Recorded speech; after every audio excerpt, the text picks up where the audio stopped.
성경은 그냥 오래된 종교 경전이라고만 생각하기 쉽죠.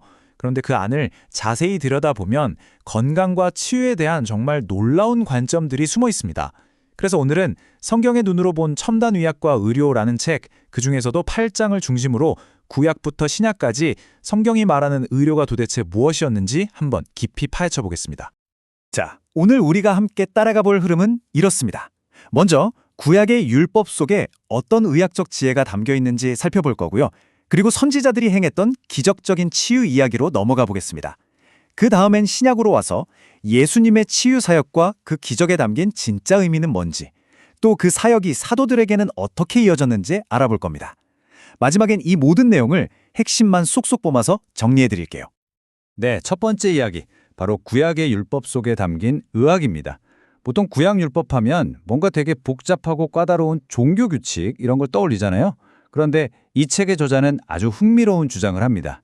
그 율법 조항들 안에 사실은 수천 년은 앞서간 정말 과학적인 공중보건 시스템이 숨어 있었다는 거죠. 대체 어떤 내용일까요? 와, 이거 정말 놀랍지 않으세요? 예를 들어 생후 8일째에 할례를 하라는 건 현대 의학으로 밝혀졌듯이 혈액 응고에 필수적인 프로트롬빈 수치가 그때 최고조에 달하기 때문이에요. 또 전염병이 돌면 격리하고 배설물은 땅에 묻어서 처리하라는 규정들, 이거 완전 현대 위생학의 기본이잖아요. 그러니까 겉보기에는 종교적인 정결을 위한 법이었지만 실제로는 이스라엘 공동체를 질병으로부터 지켜주는 아주 강력한 뭐랄까 방어막 역할을 톡톡히 했던 거죠. 그러니까 이 모든 율법이 가리키는 핵심 메시지는 결국 이거예요. 성경에서 건강은 단순히 내 몸 상태가 좋냐 나쁘냐의 문제가 아니라는 겁니다.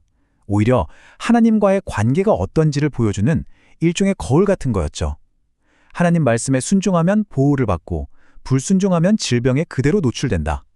굉장히 직접적인 연결고리를 보여주고 있습니다.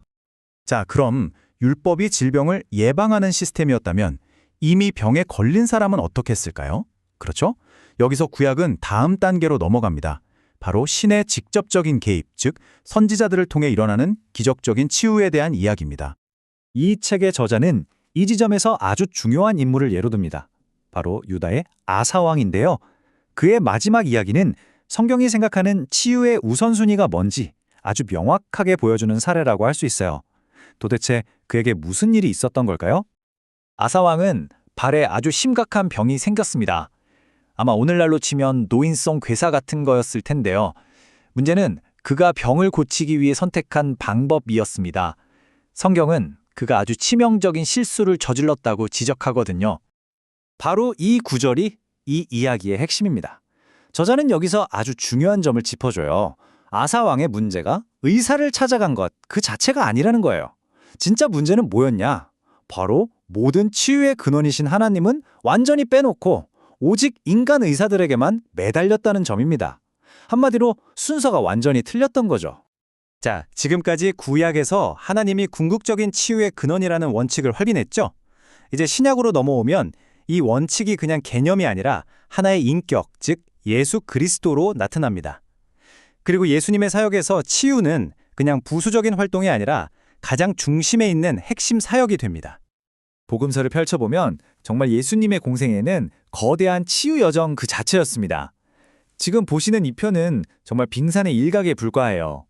당시엔 그냥 죽을 날만 기다려야 했던 나병이나 평생을 누워 지내야 했던 중풍병, 앞을 못 보는 것, 이런 건 물론이고요.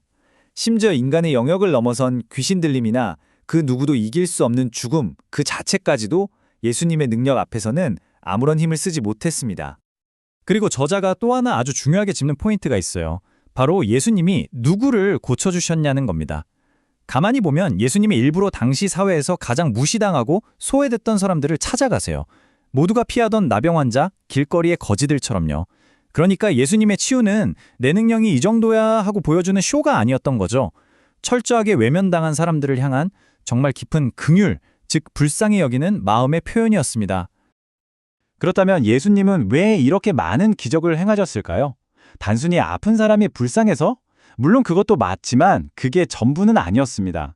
이 책에 따르면 예수님의 모든 치유 기적 뒤에는 아주 분명한 5가지 신학적인 목적이 숨어 있다고 합니다. 자, 그 5가지 목적이 바로 이겁니다. 첫째, 이 모든 기적은 내가 바로 너희가 기다리던 메시아다라는 확실한 증거였고요. 둘째, 눈에 보이지 않는 하나님의 나라가 바로 지금 여기에 임했다는 선포였습니다. 셋째, 몸에 병이 낫는 걸 보여주면서 사실은 더 근본적인 문제인 죄로부터의 구원이 가능하다는 영적인 진리를 알려주는 실물 교육이었던 셈이죠.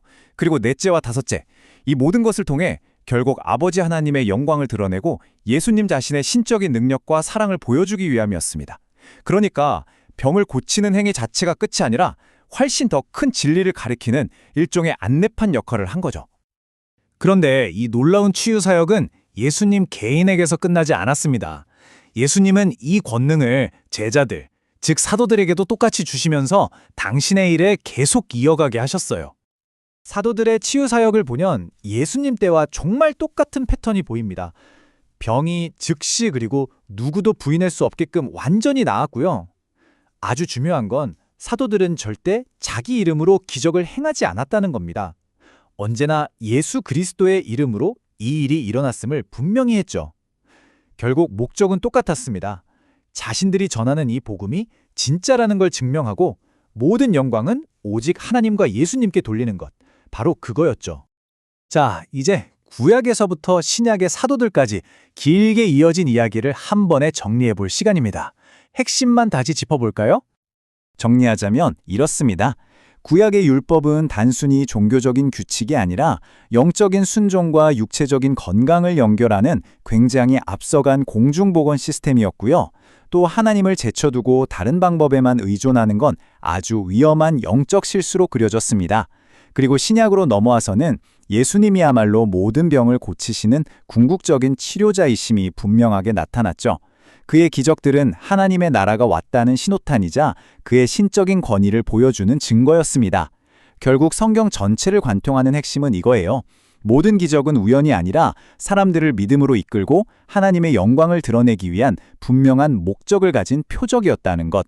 즉, 건강과 치유의 최종 권위는 오직 하나님께 있다는 겁니다. 자, 이 모든 이야기는 마지막으로 우리에게 이런 질문을 던집니다. 의학 기술이 눈부시게 발전한 오늘날, 이 수천 년 전의 기록들이 우리에게 말해주는 건 뭘까요? 첨단 의료의 시대에 우리의 건강과 치유에 대한 이해 속에서 신앙은 과연 어떤 자리에 있어야 할까요? 한 번쯤 깊이 생각해 볼 문제인 것 같습니다.